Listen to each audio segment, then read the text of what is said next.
광고 선물 세트를 49,000원에 판매하고 있어 큰 사랑을 받고 있다고 합니다. 바로 카라바오 망고인데요. 맛있어. 받는 분들이 너무 좋아하시겠네요. 망고 선물도 1800 51,000번!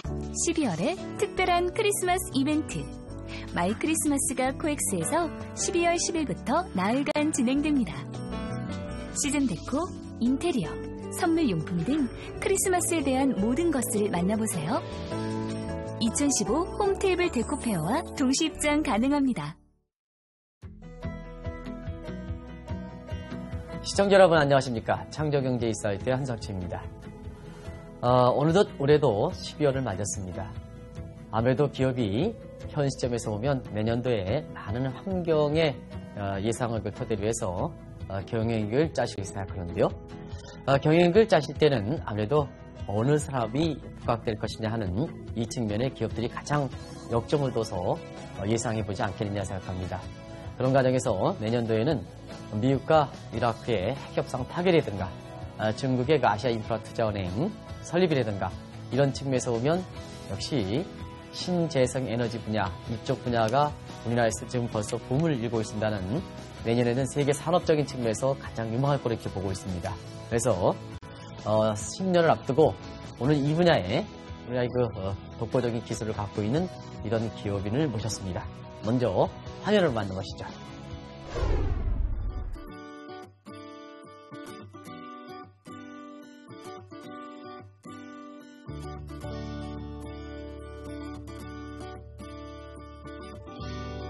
몰라서 물어보는 것은 순간의 수치이고 모르는 것은 영원한 수치이다.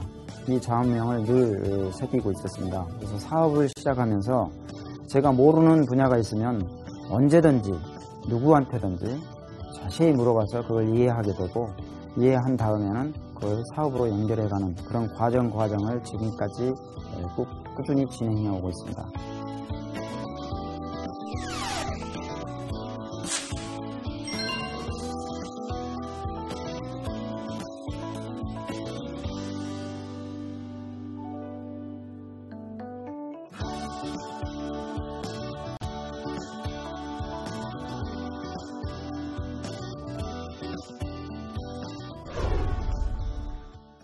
이 대표님 안녕하십니까?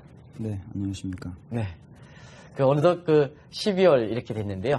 올해 이 대표님께서는 기업을 연초에 이렇게 출발하시면서 많은 계획을 이렇게 세우셨을 걸 생각하는데요.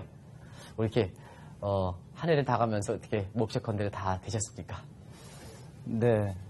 올해는 어느 때보다도 네네.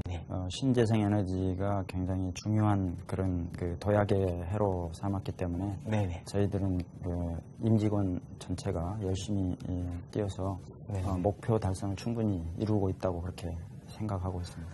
성강 엔지니어링이 뭐 어느 회사인지 이렇게 좀 기업을 소개 좀 해주시기 바랍니다. 네.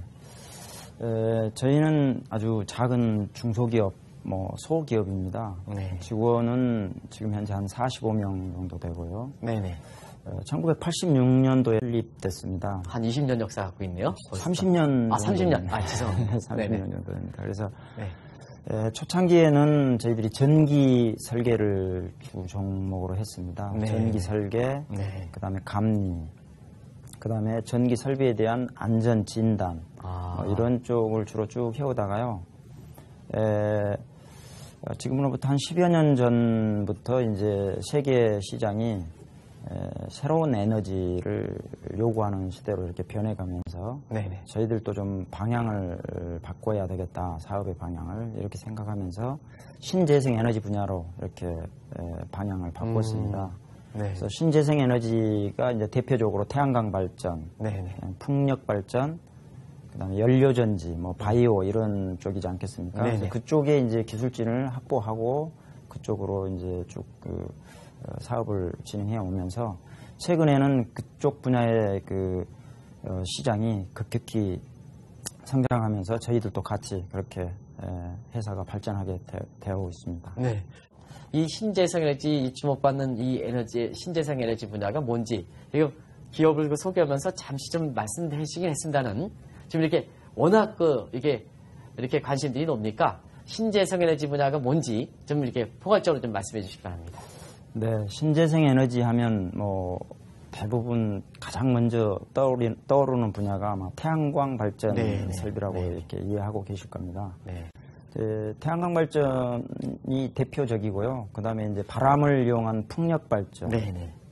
그 다음에 이제 각종 바이오 발전이라든지 연료전지라든지 이런 새로운 에너지죠. 대체 에너지 개념인데요. 기존의 화석 연료를 이용해서 사용하던 에너지를 새로운 대체 에너지를 통해서 그 화석 연료를 좀 줄여보겠다 해서 이제 신재생 에너지를 도입한 거고요. 그 중에서 이제 우리나라 같은 경우에는 좀 늦게 출발은 했습니다만은 태양광 발전이 굉장히 빠른 속도로 성장을 해서 지금은 세계 어느 국가를 가더라도 상당히 높은 기술 수준을 가지고 있습니다.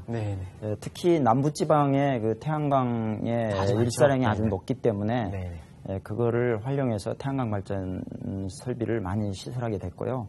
그것들이 이제 너무 빠른 속도로 또 가는 면도 있었기 때문에 일부분 뭐 시행착오도 있었고 그래서 이제 정부에서 시행착오 있는 부분을 계속 보완하면서 최근에는 이제 국제 시장에 갈 수 있는 그 정도의 기술 수준까지 우리나라에도 올라왔다고 그렇게 생각하고 있습니다. 앞으로 이제 보면 지금 이제 신재생 에너지 이렇게 설명하시면서 CO2 가스를 발생하는 그 화석력 연료에 대한 비중을 줄인 상태에서 자연스럽게 그 신에너지 대상 분야 이거에 대해서 좀 다 관심들이 높지 않습니까? 앞으로 그런 추세는 좀 더 빨라질 거로 생각하는데요. 그렇습니다. 우리나라가 이제 한국전력공사가 워낙 많은 투자를 해서 전력계통의 품질이 세계 1, 2위를 다투고 있습니다. 그렇습니까? 그래서 이제 우리나라에 몇 년 전에 블랙아웃 상태까지도 왔었습니다만은 그건 아주 일시적인 거라고 보고요. 그래서 정부에서 아주 대책을 잘 세워서 지금은 전력 수요 관리가 아주 뭐 잘 되고 있어서 국내에는 뭐 전력 계통에 큰 문제는 없으리라고 보여집니다. 다만 화석 연료를 좀 줄여야 된다라는 것들은 누구나 다 알고 있는 분야이기 때문에 신재생 에너지 분야가 급성장하고 있고 우리나라는 특히 최근에 한국전력공사를 중심으로 해서 마이크로 그리드, 작은 단위의 전력 계통을 분산형 네트워크화한다는 거죠. 지금은 현재 아주 잘해주셨네요. 지금 현재는 이제 중앙 집중식 에너지입니다. 원자력이나 대형 화력 발전소에서 발생된 전기를 수용가가 일방적으로 이렇게 받아 쓰는 형태였는데 향후에는 각 가정이라든지 조그마한 업무용 빌딩 같은 데서 전기를 태양광 발전 같은 걸 시설해서 전기를 발생해서 그 전기를 그 건물이라든지 가정에서 사용하고 남은 전기는 다시 되팔 수 있는 옆으로 나눠 쓸 수 있는 분산형 네트워크 시스템입니다. 이거를 마이크로 시장이라고 하는데요. 이 마이크로 그리드 시장이 우리나라가 아주 기술을 차곡차곡 지금 축적을 해서 한국전력공사 같은 경우에는 벌써 애국에 수주도 했고 저희 회사도 지금 벌써 일본이라든지 그다음에 필리핀이라든지 동남아시아에 진출을 지금 준비하고 있습니다. 신재생 에너지 분야에서 이 뜨는 신재생 에너지 분야에서 주목받는 이유 어떤 걸 좀 대표님이 직접 좀 더 표현해서 설명해 주시기 바랍니다. 네, 그렇습니다. 우리 전기 하면은 굉장히 좋은 전기입니다. 맑고 깨끗한 전기인데 이 전기의 품질이 일반 한국전력공사 발전사에서 지금 보내는 전기에 비해서 품질이 굉장히 떨어집니다.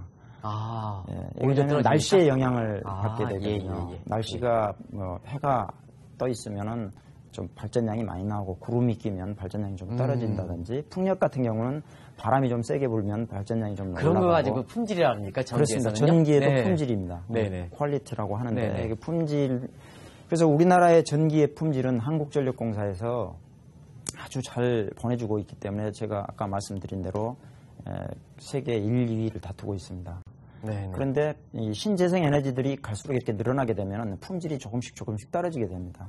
국가적으로 전체 전력 계통의 신재생 에너지를 10 내지 15% 이상이 넘어가면 굉장히 품질이 떨어지기 때문에 제한을 하는 제도들을 만들고 있거든요. 그런데 우리나라는 이제 그것들을 사전에 대비해서 에너지 저장 장치인 ESS, 에너지 스토리지 시스템이라는 것을 이거 굉장히 중요한 게네요. 도입을 합니다. 그래서 일정 부분의 전기 신재생 에너지를 하게 되면 에너지 저장 장치에다가 배터리를 통한 에너지 저장 장치에다 전기를 담았다가 다시 품질을 좋게 만들어서 개통, 그리드에 실어주는 그런 시스템들을 도입해서 지금 한국전력공사가 뭐 아주 주도적으로 하고 있고요. 그다음에 민간, 그다음에 이제 에너지 자립섬, 섬이 디젤 발전기를 떼서 돌려서 전기를 생산하고 있는데 거기를 이제 에너지 자립섬, 카본 프리 아일랜드라고 해서 에너지 자립섬을 국가에서 추진하고 있습니다. 그래서 이제 전라남도에 대표적으로 가사도라든지 제주도의 가파도라든지 또 산마도, 상태도 뭐 이런 섬들이 지금 시설을 해서 성공을 했어요. 그래서 디젤 발전기를 돌리지 않고 태양광, 풍력 또 아까 말씀드린 에너지 저장 장치를 통해서 100% 에너지 자립하는 그런 시스템들로 가고 있는데 그런 측면에서는 우리나라가 어느 나라보다 독보적인 기술을 가지고 있다고 그렇게 생각하는데요. 저희 회사가 거기에 엔지니어링을 주도적으로 많이 하고 있고 경력을 쌓고 있습니다. 소비자에게 얼마큼 이렇게 전기를 끊어지지 않고 질 좋은 거 가느냐 하는 측면에서 저장 장치가 굉장히 중요할 것 같아요, 오히려. 네, 그렇습니다. 그게 이제 중요한 분야의 이렇게 중책을 맡고 계신데요. 이거 좀 더 좀 설명해 주시기 바랍니다. 네, 우선 그 에너지 저장 장치에 대해서 간단히 좀 설명을 드리겠습니다. 우리가 이제 ESS라고 이렇게 표현합니다. 에너지 스토리지 시스템, 에너지를 저장하는 시스템인데요. 이 용어가 저희들이 도입된 지가 이제 정부에서 발표한 부분이 2010년도 11월 달에 그쪽 역사가 짧네요. 이쪽 분야로 집중 R&D라든지 연구 인력들을 육성해내겠다라는 게 2010년 11월경이었으니까 지금 현재 전 세계 시장은 한 1조 6천억 정도로 보고 있는데 2020년 정도 되면은 뭐 한 그쪽 시장이 한 25배 정도 이렇게 늘 걸로 이렇게 보고 있습니다. 근데 ESS 시장은 이제 전기 자동차하고도 또 연계가 됩니다. 전기 자동차는 기존에 이제 자동차라고 하면은 이동 수단으로 이렇게 많이 생각을 했는데 전기 자동차가 가지고 있는 배터리에 전기를 저장했다가 가정집에서 콘센트에 꽂아 놓으면 싼 시간에 충전을 했다가 전기가 비싼 시간대 전기 자동차에 있는 배터리에 있는 전기를 가정에서 사용하게 되면은 전기를 효과적으로 사용할 수 있다. 그리고 이제 저희들이 뭐 단순 계산을 해봤는데요. 전기 자동차 한 대가 가지고 있는 배터리 용량이 약 50kWh 정도를 이렇게 추정을 했을 때 전기 자동차 2만 대의 전기를 충전해놨다가 그걸 동시에 사용하게 되면 원자력 발전소 한 기, 약 1기가와트의 전기를 전기 자동차에서 빼서 전기를 사용할 수 있다. 그렇습니까? 그런 단순 계산이 나옵니다. 사실 꼭 그렇게 계산이 되지는 않겠지만 이론적 계산은 그렇게 되기 때문에 향후에 이제 전기 자동차를 이용한 전기의 공급의 원활한 그 수요 관리, 그다음에 순수한 ESS 에너지 저장 장치에 전기를 담았다가 수용가에서 품질 높은 전기로 변환해서 사용하는 거. 그다음에 신재생 에너지가 늘어나게 되면은 전기의 품질이 떨어지기 때문에 또 일정 비율 이상이 되면 전기 저장 장치에 담아서 일반 계통에 연결해서 수용가가 사용하게 되는 거. 그다음에 이제 그 피크 저감 때, 피크 전력이 칠 때 다시 전기에 담아져 있던 전기를 사용하는 부분. 그다음에 전기의 품질을 좋게 하는 부분. 이런 측면에서 ESS 에너지 저장 장치의 시장은 급격히 늘어날 거로 그렇게 생각하고 있습니다. 아주 뭐 마이크로 그리드나 스마트 그리드에도 뭐 우리나라가 앞서가고 있기 때문에 이쪽 시장은 독보적이라고 생각합니다. 특히 필리핀이라든지 동남아 시장 같은 경우를 보게 되면요, 전기 사정이 아주 안 좋습니다. 개통이 없습니다. 이런 계통에 ESS 시장의 기술 축적을 해서 그쪽을 가게 된다면 전기 사용이 원활해지기 때문에 우리나라에서 기술 축적을 한 다음